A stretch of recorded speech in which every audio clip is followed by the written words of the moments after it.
Bonjour. Nous commençons aujourd'hui ce cours sur les évangiles synoptiques au semestre de printemps 2021. Ce cours devrait avoir lieu le jeudi matin de 8 à 10 en salle 3026. Pour le moment et pour quelle semaine, comme vous le savez, les cours ont lieu à distance et se feront donc comme au semestre précédent sous la forme d'enregistrement, tel que celui-ci.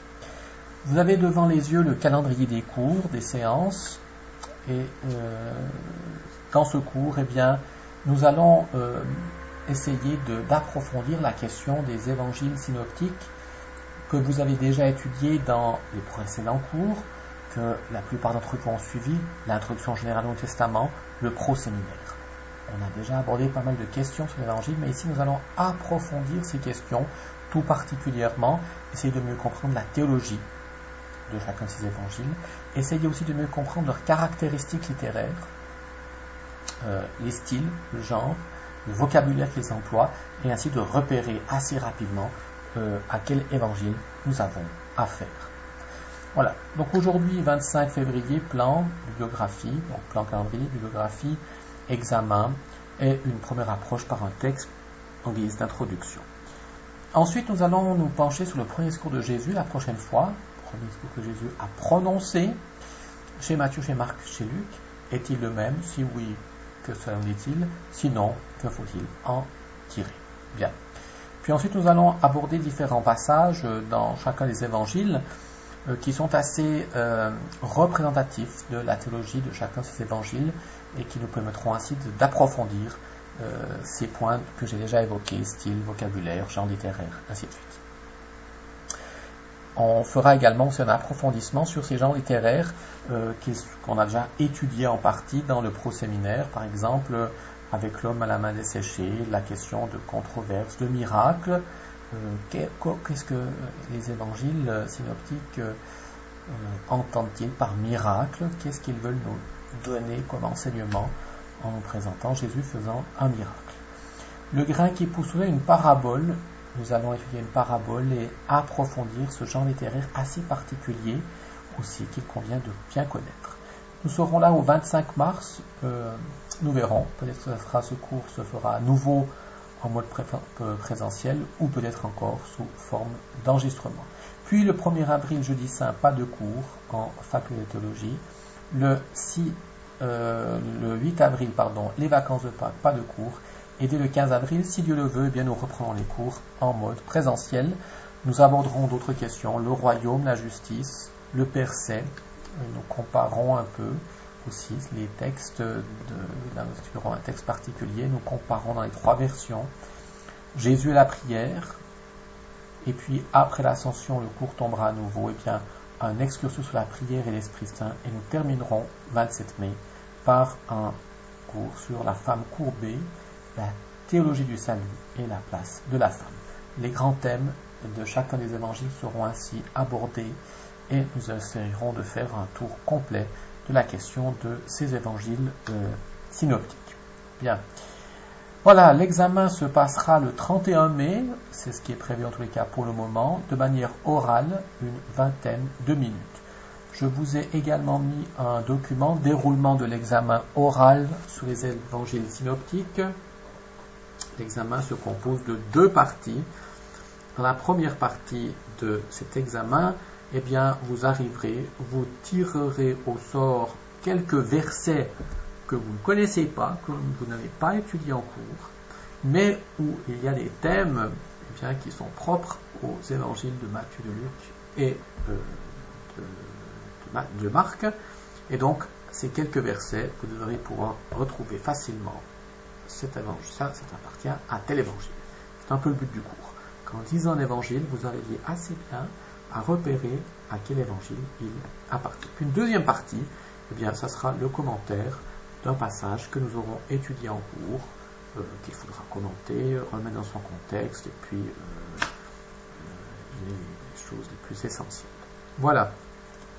Troisième document, rapidement, une sélection d'une bibliographie en français qui pourra vous orienter sur ces évangiles synoptique, elle n'est pas exhaustive, mais elle vous permettra d'approfondir sur quelques points que nous aborderons lors du cours. Voilà. Certains ont un Astérix avant, c'est-à-dire que ce sont des livres complets, donc un peu plus développés. Et puis la plupart des références, vous voyez, il y a des débats, il y a des pages qui vous sont mentionnées, c'est-à-dire que ces pages, là, concerneront plus particulièrement le sujet qui nous intéresse. Voilà, c'est bien de lire quelque chose. Je vous demande de choisir une lecture parmi celles-ci, en tous les cas au moins une, pour approfondir et accompagner ce que nous ferons en cours. Voilà, comme il ne peut pas y avoir de questions dans le cadre de ces enregistrements, je passe directement à la séance, à l'introduction du cours maintenant. Vous avez devant les yeux un texte, un passage que je vous mettrai également en attaché par mail. Voilà. Et nous allons simplement lire ce texte. Je le lis à haute voix, vous le lisez pour vous. Après l'arrestation de Jean-Baptiste, Jésus partit pour la Galilée, proclamer l'évangile de Dieu. Il disait: les temps sont accomplis. Le règne de Dieu est tout proche. Convertissez-vous et croyez à l'évangile. Passant au bord de la mer de Galilée, il vit Simon et son frère, André, en train de jeter leur filet. C'étaient des pêcheurs. Jésus leur dit: venez derrière moi. Je ferai de vous des pêcheurs d'hommes. Aussitôt, laissant là leur filet, ils le suivirent. Un peu plus loin, Jésus vit Jacques, fils de Zébédée, et son frère Jean, qui étaient aussi assis dans leur barque et préparaient leur filet. Jésus les appela aussitôt. Alors, laissant dans leur barque leur père avec ses ouvriers, ils partirent derrière lui. La question que je vous pose maintenant, c'est à quel évangile appartient ce passage? Ce passage appartient-il à Matthieu, à Luc ou à Marc? Et puis, deuxième question, pourquoi? Parce que bien sûr, on peut avoir une chance sur 3 en disant Matthieu, Marc ou Luc, mais le plus important, c'est de pouvoir justifier, ou dire pourquoi cet évangile appartient-il à Marc, à Matthieu ou à Luc. Alors, cet exercice pour aujourd'hui, peut-être que déjà vous avez trouvé, et donc c'est bien, il vous paraît un peu compliqué, mais dans le fond, ça sera le but d'ici quelques semaines et quelques mois, quand nous arriverons à la fin du mois de mai. L'examen, comme je vous le disais, commencera par quelques versets différents de celui-ci, mais que vous devrez repérer. Et normalement, vous aurez les outils nécessaires pour le faire et savoir dire, là, nous sommes chez Matthieu, chez Marc et chez Luc. Voilà. Alors, je suppose que vous posez ces questions, que vous demandez. Peut-être que certains ont déjà trouvé, en soulignant quelques mots importants. Et si maintenant nous avions des mots importants à souligner ici, ça peut toujours nous aider. Quel serait-il? Quel serait-il? Je pourrais vous dire que les mots importants qui se trouvent ici, c'est déjà l'évangile de Dieu. L'évangile de Dieu. Il y a bien sûr le règne de Dieu. Convertissez-vous et croyez à l'évangile. Le mot évangile revient 2 fois. Je pourrais vous dire qu'il y a encore un autre mot, un mot qu'on peut dire un mot crochet, c'est le mot aussitôt. Aussitôt, laissant là leur filet, Jésus les appela aussitôt. Voilà. Ce mot est assez typique de l'évangile dont ce texte est issu. Voilà, peut-être que cela vous a aidé maintenant à mieux repérer à quel évangile ce passage appartient. Si ce n'est pas encore le cas, je vous donne à présent la réponse. Ce passage est issu de l'évangile de Marc. Nous sommes au tout début de l'évangile de Marc. Nous sommes au chapitre 1, versets 16 à 20.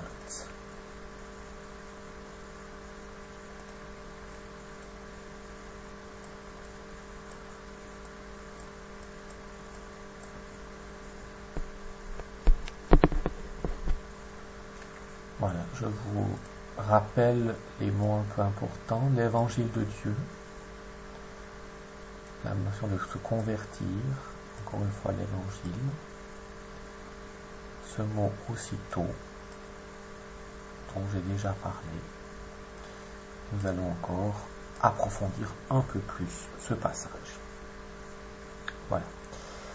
Nous pourrions relever encore d'autres traits qui sont propres à la théologie de Marc. Tout d'abord, c'est ce souci qu'a Marc d'un certain agencement géographique et chronologique. Voyez, le ministère de Jésus commence après l'arrestation de Jean-Baptiste pour Marc. Et puis, il part de la Galilée. Nous sommes en Galilée.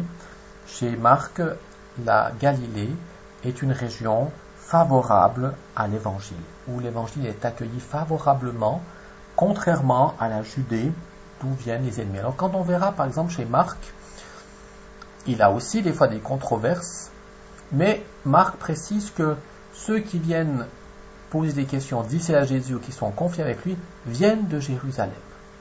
C'est toujours de Jérusalem que vient le mal. Voilà. Par exemple, au chapitre 3, verset 22, les scribes et les pharisiens descendent de Jérusalem.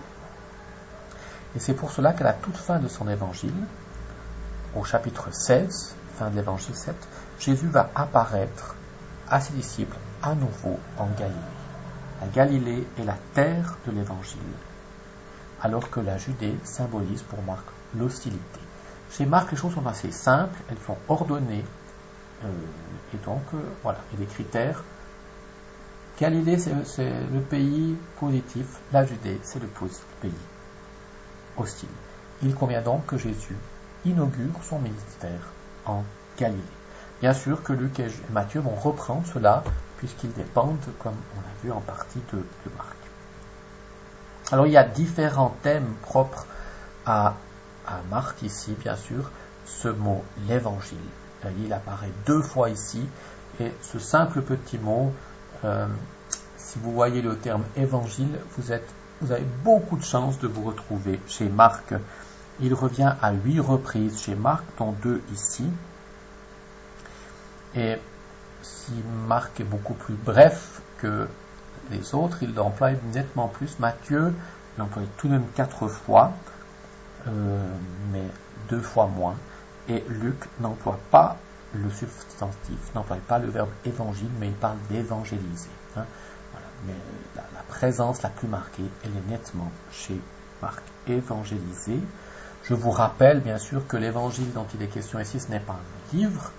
Il commence Marc son œuvre en disant Évangile de Jésus-Christ, Fils de Dieu. Évangile de Jésus-Christ, Fils de Dieu. Mais pour lui, l'évangile, c'est la nouveauté, l'événement lié à Jésus-Christ. C'est cette bonne nouvelle qui nous parle de la vie de Jésus-Christ, de son ministère, de sa passion, de sa résurrection. Voilà. L'évangile, c'est donc tout un programme. Pour Marc, c'est la voie empruntée par Jésus. C'est aussi la voie du disciple qui doit suivre Jésus et porter témoignage. Quand il parle de l'évangile, je vous rappelle, ça englobe toute la vie de Jésus. Et c'est pour cela que, par extension, on a donné ce nom à ces carnets, à ces livrets qui nous parlent de Jésus, de sa vie, de son ministère, de cet événement qui apporte le salut. On a donné ce nom d'évangile. Voilà un terme important dans la théologie de Marc. Proclamer également, Jésus partit pour la Galilée, proclamer l'évangile de Dieu. La bonne nouvelle est quelque chose qui doit être proclamé, annoncé pour Marc. Ce terme de proclamer donc qui se trouve ici, eh bien, revient également à de nombreuses reprises, 14 fois chez Marc. Et cette proclamation, eh bien, elle est liée à l'évangile. Il faut proclamer, annoncer. L'évangile est une bonne nouvelle qu'on ne doit pas garder pour soi. Proclamer, il y a quelque chose derrière, il faut le dévoiler, il faut le crier sur les toits, il faut le partager. Jésus est comme un crieur public qui vient inaugurer et qui vient dévoiler les mystères de Dieu. Voilà. Et ce que Jésus a fait deviendra la tâche de ceux qui le suivent. Stylistiquement ici, nous avons, dans ces premiers versets ici, nous avons affaire à un sommaire. Un sommaire. Il y a de nombreux sommaires dans les évangiles, particulièrement dans l'évangile de Marc. Marc aime les présentations abruptes de son message, il aime les raccourcis, il aime aller à l'essentiel, et donc il aime les sommaires. On y trouve donc de nombreux sommaires, et dans ces sommaires, eh bien, Marc isole les aspects de la réalité. Par exemple, il parlera de ville, village et hameau en Marc 6, 56. Pour parler des classes de la société, il parlera de grands prêtres, scribes et anciens en Marc 14, 43. Ce sont des sommaires. Voilà, il généralisera. Il y a un effet massif, un effet unifiant qui isole et donc qui rend aussi son évangile agréable à lire parce que c'est résumé. Le sommaire, sommarisé, c'est résumé. On généralise les informations. Il disait, le sommaire, en général, se trouve à l'imparfait.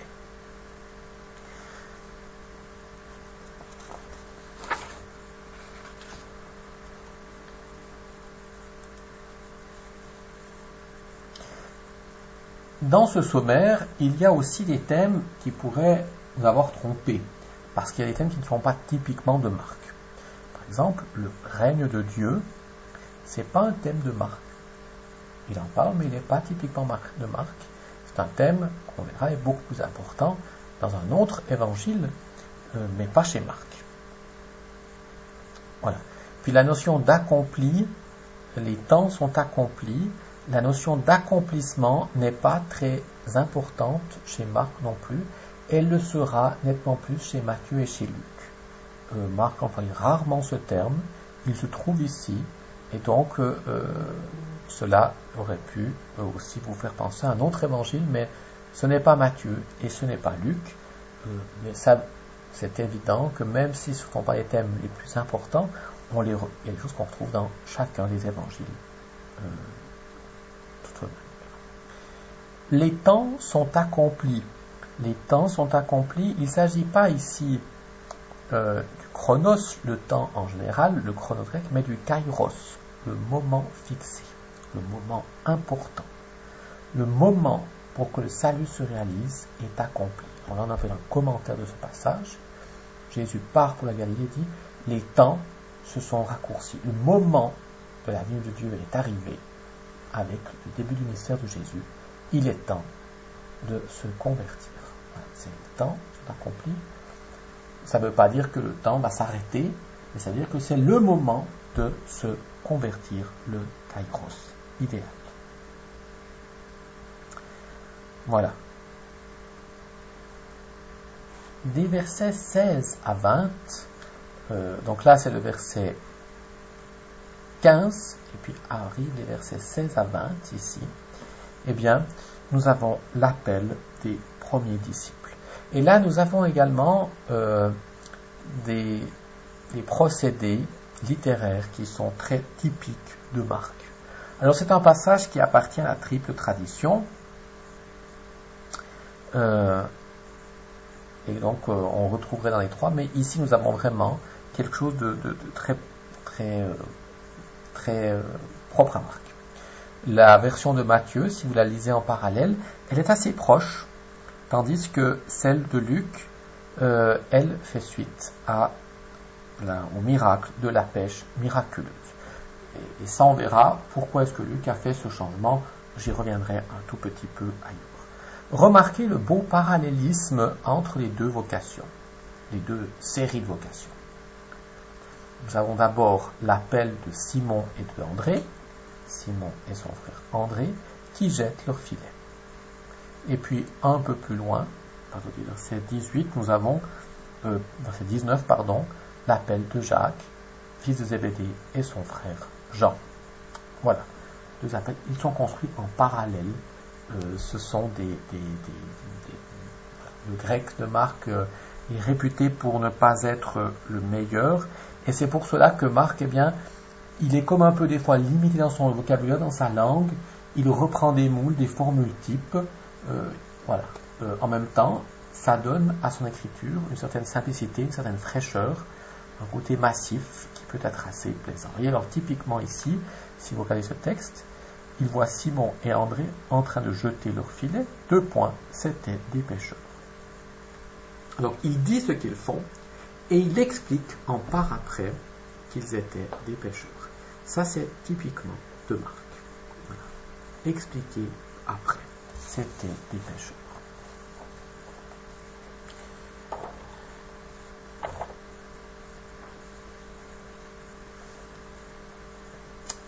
Le même procédé, vous le retrouverez par exemple aussi au chapitre 6, au chapitre 3. Donc c'est plusieurs fois que Marc va employer ce procédé d'expliquer, d'annoncer et d'expliquer après coup. Alors Marc va jouer sur ce terme de pêcheur. Il dit c'était des pêcheurs. Et voyez dans le rappel, ils viennent des pêcheurs d'hommes. Voilà. Donc on joue, ils pêchaient des poissons, maintenant ils pêchaient des hommes. Alors voilà, on dit c'est des pêcheurs d'hommes.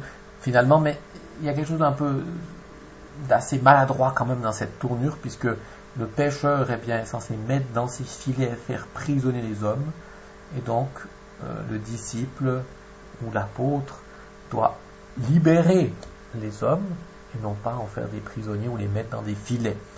Mais malgré tout, il joue sur ce jeu de mots. Et là déjà il évoque quelle sera la vocation, c'est-à-dire de rassembler les hommes, d'être là des apôtres après Pâques. Voilà. Marc a bien sûr, comme je vous le disais aussi, un vocabulaire assez limité. On peut le qualifier parfois de pauvre. Et sur 1270 mots que vous allez trouver dans son évangile, il n'y en a que 38 qui lui sont propres. 38 qui lui sont propres. Donc il y a peu de vocabulaire particulier à lui. Il répète constamment des verbes simples. Dire.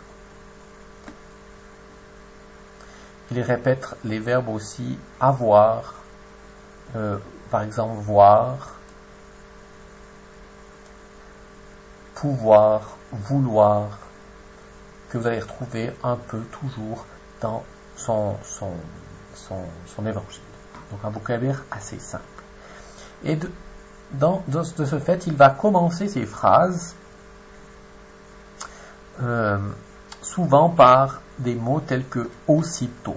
Aussitôt, si vous voyez ce mot aussitôt, ou bien de nouveau. Aussitôt va revenir ainsi 42 fois chez Marc, contre 7 chez Matthieu et une seule chez Luc. Il aime bien également utiliser des formes hébraïsantes, comme c'est le cas de la mer de Galilée. C'est un lac, et c'est une expression hébraïsante, mer de Galilée. Pas la multivariate, mer de Galilée. Voilà. Il aime bien aussi employer les formules stéréotypées, et il arriva, et ils viennent. Tout comme ici, et voyez, c'était des pêcheurs, venez derrière moi, je ferai vous. Laissant leur filet, ils le suivirent. ils partirent derrière lui. C'est le vocabulaire des fois la change un tout petit peu, mais c'est exactement la même construction, les mêmes formules assez stéréotypées qu'il va reprendre à plusieurs fois. Alors, parallélisme de ces vocations, Marc aime aussi bien les répétitions, parce qu'il y a un côté pédagogique dans la répétition. C'est pour cela que Marc, par exemple, va aussi donner 2 récits de la multiplication des pains, ou 2 paraboles de la croissance, en 4, 26 et 29 la première, en 4, 30, 32 la seconde. Voilà. Alors si on dit que son style n'est pas très bon, ou qu'il est un peu avec des formes stéréotypées et répétitives, ainsi de suite, il faut tout de même noter que son style a beaucoup de vivacité, voilà, il est vif, et donc il a ce côté qui est plaisant. Vous voyez, l'appel est très vivant, un impératif, venez derrière moi. Voilà, on se sent directement interpellé quand on lit ces quelques lignes. Et cela, eh bien, on voit bien qu'il y a une proximité entre Marc et Jésus. Ça donne quelque chose d'un peu massif, d'élémentaire, de spontané, mais Marc est convaincu de son message, convaincu de Jésus. Et donc cela, il le transmet aussi par ce vocabulaire assez direct, assez entier, et dans le fond c'est assez interpellant. Terminons encore en mentionnant un grand thème théologique, ou disons, on a déjà parlé dans notre cours sur Marc, c'est le verbe suivre. Ils le suivirent, laissant là leur filet, ils le suivirent. La morale de Marc est sommaire, je vous l'ai déjà dit, elle ne connaît guère de développement. Elle se résume à suivre Jésus, à emprunter la même voie que lui, servir et suivre. Et là, on a ce suivre.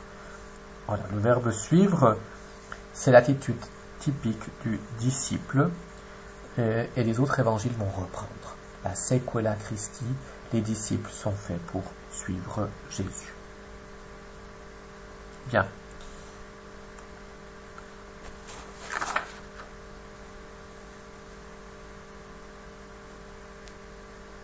Alors, ce suivre Jésus qui est important pour Marc, et on voit que les disciples vont y répondre généreusement avec ce aussitôt. Et il y a quelque chose ici de quelque part un peu étonnant, ou qui devrait nous étonner. Nous sommes au tout début de l'évangile de Marc. Avant cela, eh bien, Jésus n'a rien fait. Il a été tenté au désert, il a été baptisé, et c'est son premier acte. Son premier acte, c'est d'avoir des disciples, et ils le suivent aussitôt sans le connaître. Voyez, pour Marc, suivre Jésus, cela se fait sans condition, sans poser de questions, sans avoir vu des miracles. C'est un croire, une adhésion totale et inconditionnelle à Jésus. Les conditions, il ne leur dit pas, vous me suivrez et je vous promets quoi que ce soit. Il ne leur dit rien, suivez-moi et vous verrez. Les conditions de se suivre vont se préciser dans la trame de l'évangile. Au chapitre 8, verset 34, il dira, nous pourrons lire, si quelqu'un veut venir à ma suite, qu'il se renie lui-même, qu'il prenne sa croix, qu'il me suive. Le disciple n'est pas plus grand que son maître, et donc il faut que le disciple bien lui aussi suivre. Ça voudra dire aller jusqu'à la croix. 3 aspects principaux de se suivre. Il faut croire en la nouveauté apportée par Jésus, se renoncer radicalement, être pauvre et petit, servir et se donner comme lui, mourir comme ses frères.